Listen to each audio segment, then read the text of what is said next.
I am this way because of this past experience. So then they go to the psychic, and the psychic says you were burned at the stake in Carcassonne in the 1500s, you're a charismatic Christian, the memory's burned in your soul. Now that you know that you were a charismatic Christian from the 1500s, a Cathar, a Templar, does it heal your anxiety? No. So then you go to the astrologer, and she says, you know, Mercury's in retrograde, don't leave the house for 6 months. It's the reason why the way you are the way you are. And so they develop beliefs that are within their emotional acceptance. And so then they build more beliefs within those emotions, which means I still don't want to change. The insight doesn't change anything, because people will only accept, believe, and surrender to beliefs or thoughts that are equal to their emotional state, and they'll program their autonomic nervous system into that destiny.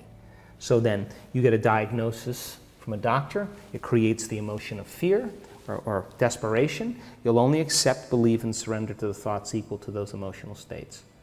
Until you change your emotional state, is it possible for you then to begin to accept, believe, and surrender to the thoughts equal to a new emotional state and bring up the emotion ahead of the experience? Now we're talking about going against conditioning. Because I can't control all the events that happen in my life, but I can certainly make choices that are going to bring me closer to those experiences. Now I also know from experience that when I'm living by the hormones of stress and I'm living in survival, that you and I and everybody else is always going to try to control the outcome, to try to force the outcome, to try to get in the way, try to analyze when it's going to happen and how it's going to happen. People start to really realize that they can change the neurocircuitry in their brain by thought alone, send new emotional signals that begin to select and upregulate new genes and downregulate other genes. And it may take knocking on that door for extended periods of time till finally the gene is programmed. Because it took them 10 years to program the gene for the disease, it may take them a few years to reprogram the gene.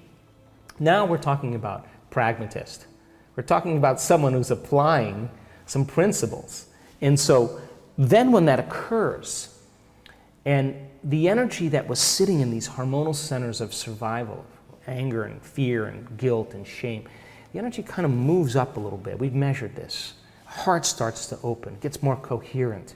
The field around the body begins to grow. We've measured that. The person feels more like energy, less like matter. They feel like more like wave, less like particle. They're not afraid of the unknown. They're craving and they're trusting in the unknown. And that kind of expanded energy is now they're no longer enslaved emotionally to the past. They're no longer an identity that's connected to a disease.